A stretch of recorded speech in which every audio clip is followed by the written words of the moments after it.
Salut tout le monde, j'espère que vous allez bien. Aujourd'hui je vous présente ma petite MX5NB et on va faire un petit tour intérieur-extérieur et puis un petit essai sur la route.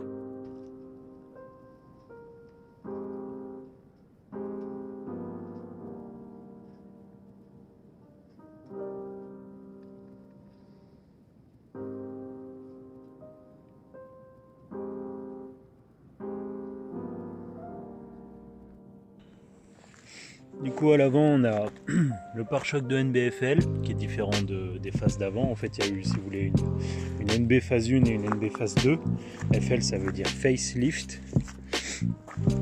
On a les jantes en 15 qui sont d'origine sur les 1,8 litre mais pas sur les 1,6 litre, ou alors ça a été monté en option de mémoire parce qu'il y a eu pas mal de jantes en 14, un peu comme le volant, je vous montrerai tout à l'heure. Il y a eu pas mal de petites modifs esthétiques qui ont été faites par l'ancien proprio qu'on n'a pas eu le temps de remettre à notre goût. On va avoir les catadioptres qui vont être peints en noir, les clignotants qui vont être peints en noir également, les jantes qui du coup n'ont pas la couleur d'origine mais les jantes elles sont d'origine, les coquilles de rétro, les feux teintés derrière, les catadioptres aussi. Les feux sont légèrement teintés, bon ça fait quelque chose d'assez sobre. On a un silencieux d'échappement aussi, de chez Racing Beat, qui est pas mal. Il est pas trop bruyant. Pour moi c'est juste ce qu'il faut pour un daily. On a, comment vous dire, une demi-ligne fait maison. Très important aussi, enfin très important, un accessoire qui fait vachement la différence sur les MX5, c'est le hardtop. Du coup en fait je vous montrerai après à l'intérieur plus en détail. On a la capote qu'on replie et puis on vient mettre le hardtop par dessus et ça isole quand même vachement du bruit et ça renforce vachement la voiture parce que c'est un des petits points faibles de la voiture. Du coup pour l'extérieur je pense qu'on a fait le tour. Il me semble que la couleur c'est une Green Forest ou quelque chose comme ça. On voit pas forcément très bien parce qu'on n'est pas au soleil. Je vais essayer de mettre le flash. Voilà, en fait elle est vachement pailletée et au soleil ça a un super beau rendu. Pour le coup c'est une couleur qu'on aime vraiment beaucoup avec Manon. On va passer doucement à l'intérieur. En option, pour revenir vite fait à l'extérieur, il y a les anti-brouillards avant. Il y a eu des MX5 avec les sièges chauffants, ouais, c'est plutôt luxueux je trouve.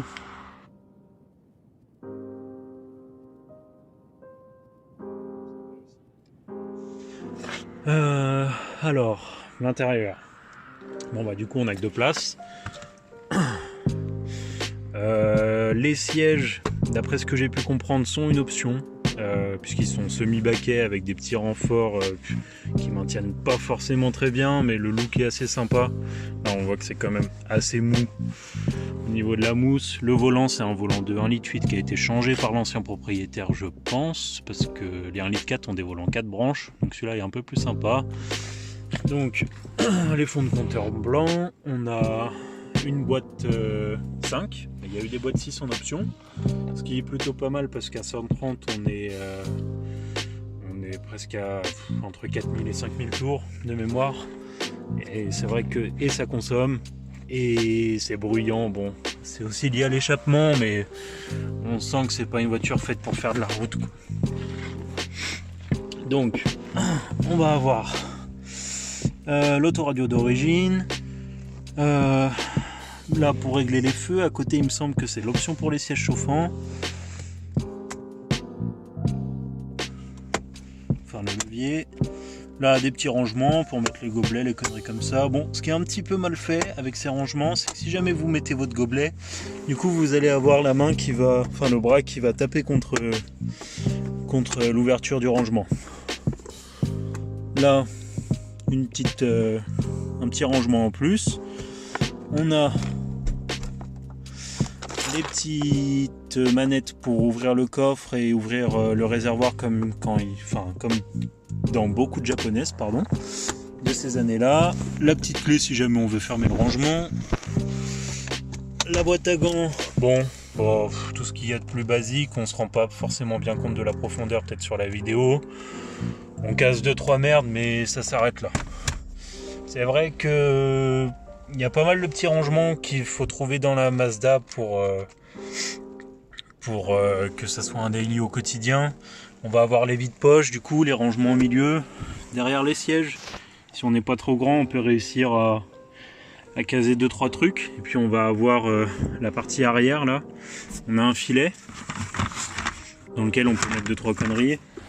Et puis la partie arrière où il y a la capote, mais il faut faire attention parce qu'on vient directement dessus. Après, quand on n'a pas le hardtop, du coup, quand on défait la capote, on peut pas mettre de choses, au risque que ça s'envole. Donc c'est pas mal comme daily, mais on est quand même assez limité au niveau de la place.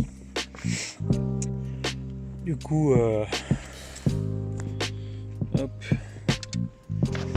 la position de conduite, ça donne à peu près ça. Donc on a une bonne visibilité dans l'ensemble. On a quand même vachement plus de visibilité avec le hardtop pour les angles morts, parce que la capote, ça fait qu'une petite fenêtre au niveau de la capote. Donc ça, c'est vrai que c'est pas mal. Pour l'intérieur, je pense qu'on va avoir fait le tour. On a un anti-brouillard arrière, et puis en option, comme je vous disais tout à l'heure, il y a les anti-brouillards avant. Voilà. Qu'est-ce que je peux vous dire? Alors le coffre, ce qui m'a incité à faire cette vidéo, c'est que on n'a pas trouvé, avant d'acheter la voiture, une vidéo où il y avait spécialement la taille du coffre. Et ça nous a un peu inquiété vu qu'on partait pas mal en week-end. On savait pas trop si on allait devoir mettre un porte-bagages. Et finalement, on est plutôt surpris. Là, comme vous voyez, bon, la voiture est pour 2 personnes, donc pour 2, finalement, ça passe. Qu'est-ce que je peux vous dire de plus? Là, sur le côté, on a un petit rangement. Bon, là, c'est un peu le bazar, mais hop, on peut mettre 2-3 conneries. Donc là, j'ai la boîte d'ampoule, les machins comme ça. Ça, c'est une petite sonde pour mettre le triangle. Et là, bon, la plaque en bois, elle a pris un peu l'eau. Dans le coffre, on a la batterie. Alors, c'est une batterie qui n'est pas d'origine. Du coup, j'ai mis des mousses pour ceux qui vont se poser la question. Parce qu'une fois la cosse s'est barrée, on était sur l'autoroute et il faisait nuit, c'était pas éclairé. Du coup, on s'est un peu chié dessus. Vu qu'on n'avait plus de lumière, on n'était plus vu des autres et puis on comprenait pas pourquoi la voiture se coupait. En fait, la batterie bougeait un peu dans tous les sens. Normalement, il y a une patte qui tient la batterie, mais là, vu que la taille n'est pas d'origine, elle se baladait un peu dans tous les sens. Du coup, on a la roue de secours. Hop.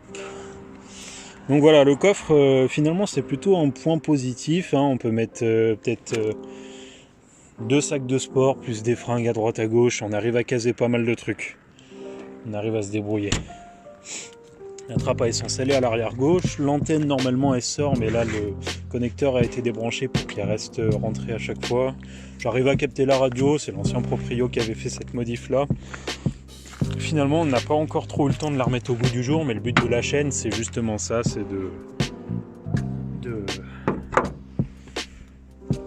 de s'occuper un peu des voitures, de faire un peu de tuto de mécanique, et puis voilà, quoi. Qu'on partage un peu la passion qu'on a tous ensemble. Du coup, au niveau du moteur, le petit 1,6 litre qui fait 110 chevaux. Donc, contrairement à la plupart des voitures, il est en position longitudinale. Qu'est-ce qu'il y a eu de modifié dessus? Pas grand chose. Le collecteur d'échappement est d'origine. Là, on a quasiment tout d'origine, sauf on a un filtre à air KN du coup qui est lavable, qui a été mis par l'ancien proprio. On a un faisceau d'allumage, en sachant que, d'après ce que j'ai pu comprendre, les bobines là-dessus c'est un peu inconsommable. Il faudrait les changer tous les 70 000 environ. Elles sont un peu fragiles. Sinon, à part ça, c'est plutôt bien fait. On n'a jamais été embêté. Donc c'est un moteur qui était monté dans les Mazda 323 à la base, et quand il était monté dans les 323, il était en position transversale et pas longitudinale. Ça fait que quand ils se sont dit on va réutiliser ce moteur pour le mettre dans les MX5, ils l'ont mis dans cette position là. Seulement le flux d'air qui vient par l'avant du pare-choc, qui vient au niveau du moteur là, qui traverse le radiateur, qui vient comme ça, il vient refroidir beaucoup plus facilement les premiers cylindres qui sont là plutôt que le dernier. Donc il existe des kits qui sont pas mal à monter quand vous avez une MX5. Ça s'appelle Reroute Coolant Kit et ça vaut une centaine d'euros, et en fait ça permet de faire une modif au niveau du liquide de refroidissement pour aller d'abord refroidir le dernier cylindre puis le premier. Parce qu'on se rend compte que sur les MX5 qui ont pas mal de bornes, le dernier cylindre il a quand même vachement souffert par rapport aux autres. Il y a vraiment une usure progressive en fonction des cylindres, donc ça c'est un petit plus à faire quoi. Après, au niveau des points négatifs, le châssis est quand même assez sujet à la rouille. Je sais pas si on va voir là. Encore là ça va, on voit pas trop de rouille, mais ça commence légèrement. Attendez, je passe le téléphone. Et c'est surtout en dessous en fait. Donc là en fait on a les longerons. D'habitude il y a le garde-boue qui vient là. Donc quand vous allez en acheter une, vous verrez pas forcément la rouille qu'il peut y avoir. Vous verrez pas forcément la rouille qu'il peut y avoir. C'est un point auquel il faut faire attention, parce que si vous voulez le berceau, on va pas le voir d'ici. Le berceau est tenu sur les longerons, et une fois que c'est complètement rouillé, vous avez un risque que tout se casse la gueule, quoi. Et puis de toute façon elle passera plus au CT la voiture. Donc c'est un point auquel il faut faire extrêmement attention. Ensuite on va avoir, je vous ferai peut-être une vidéo sur les trous d'évacuation des capotes qui sont, je sais pas si on va aller voir là avec le hardtop, ils sont cachés par là à l'intérieur, et il faudrait prendre en fait un cintre ou une tige en fer et puis venir de temps en temps l'été pousser la merde qui a pu se mettre dans le trou pour éviter que ça stagne et que ça commence à rouiller à l'intérieur de la carrosserie, quoi. Donc on va avoir ça, on va avoir les bas de caisse aussi. Donc je sais qu'il y a des gens qui changent les bas de caisse, qui démontent le seuil de porte ici et puis qui mettent de la cire à corps creux dedans. Je l'ai pas encore fait sur la mienne. Et puis après les ailes arrière, donc là on voit pas trop encore de rouille de ce côté là. C'est plus de l'autre côté. En fait elles ont vraiment pas été protégées contre la rouille, et c'est vraiment le point sur lequel il faut faire attention, parce que mécaniquement elle est très fiable. Elle nous a jamais fait de coup de Trafalgar. Bizarre comme expression, mais du coup là on voit au niveau des ailes arrière, ça commence vraiment à cloquer, et c'est moche. Pareil pour là, on voit pas très bien là vu qu'elle est à moitié lavée. Là je sais pas si on voit bien sur la vidéo, en plus il y a du Blackson pour protéger le bas de caisse.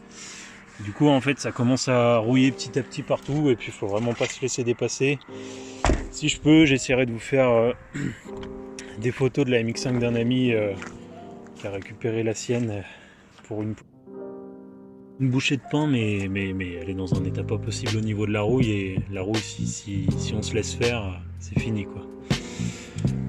Du coup il y en aura sans doute qui auront remarqué là cette tache bizarre, hein, d'origine c'est pas comme ça, là c'est l'ancien propriétaire qui a un peu mal bossé on va dire, et du coup il faudrait qu'on s'en occupe pour remettre ça au propre.